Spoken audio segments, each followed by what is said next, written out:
Being independent doesn't mean doing everything alone. It means having the right support in place, whether that's technology, adaptive equipment, specific routines, or support from another person. G'day, I'm Debra Caldow. Welcome to the Red Giraffe Solutions Expanding Worlds podcast, where we aim to support you as you help your young person with additional needs plan for their future, a future where they're safe, secure, and live a rewarding and fulfilling life. From around the world, I share stories and I share solutions from people making this possible right now. I'm a parent of a young person with additional needs, so I understand the challenges. Many of the people I've interviewed on this podcast have already helped me design a better future for my daughter, and I hope that they might help you as well to imagine what's possible for your young person.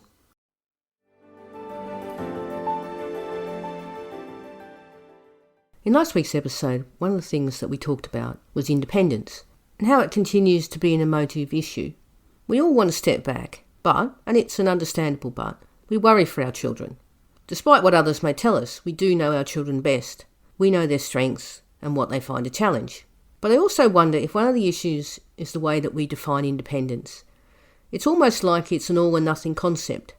But independence doesn't necessarily mean our children doing everything for themselves, because of course it depends on each person's abilities and the level and kind of support that they need to thrive.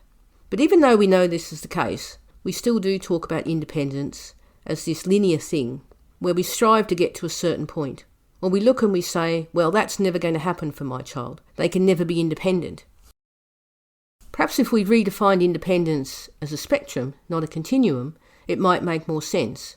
And maybe if we included the word dignity in our definition, then perhaps we would come closer to seeing what independence is all about and why we need to push our children towards being more independent.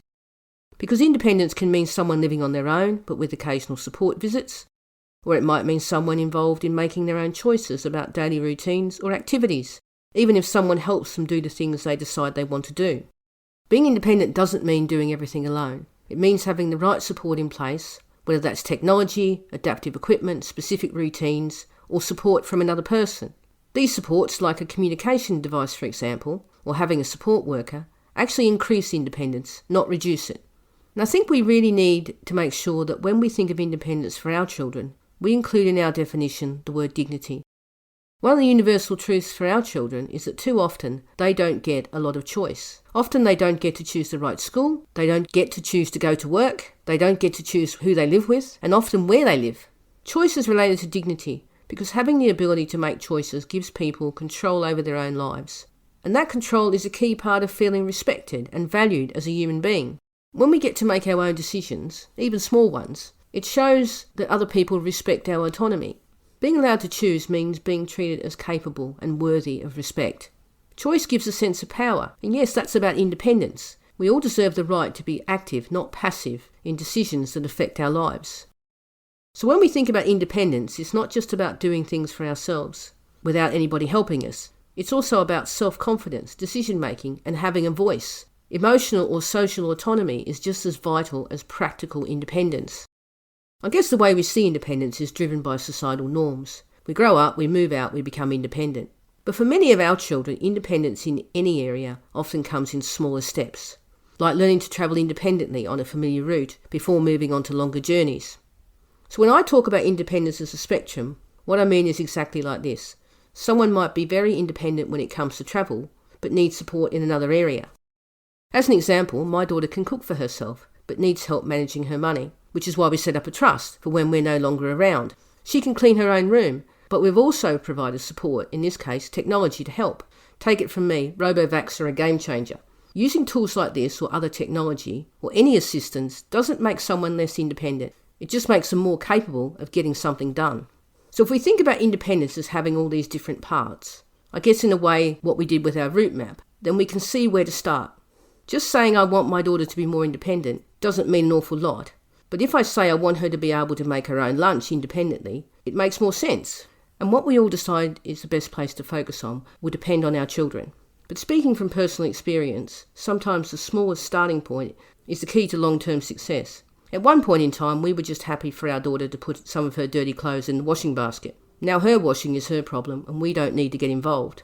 And it's not just about starting small and providing that scaffolding or support, whether that's automated or in person. It's also about adaptation. We talk about this so much when it comes to work, this idea of reasonable adjustments, and yet I'm not sure we think about them enough when it comes to building independence skills. I know that everyone that visits our house thinks it's crazy that we don't have an oven, but we knew that if our daughter was to learn to cook for herself, an oven was never part of the equation. So yes, I also think that air fryers are a game changer. But it wasn't just choosing an air fryer over an oven, it was adapting all the recipes that she decided she wanted to cook. Poor knife skills doesn't mean someone can never cook independently, it just means finding a solution. In my daughter's case, it was using pre-cut frozen vegetables. And it's not just about high-tech solutions either. A jar opener gets a lot of use in our house. Independence is a spectrum because it's not an all or nothing thing. People have different levels and kinds of independence. So independence isn't about doing everything without help. It's about having the right support in place, and it's about making choices about what and how we do things for ourselves.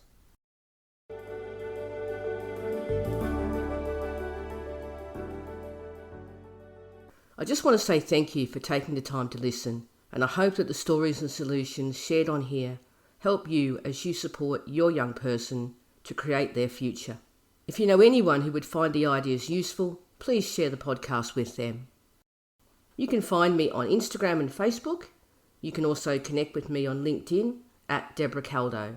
I'd love to have a conversation with you on any of the topics we all care about. Bye for now.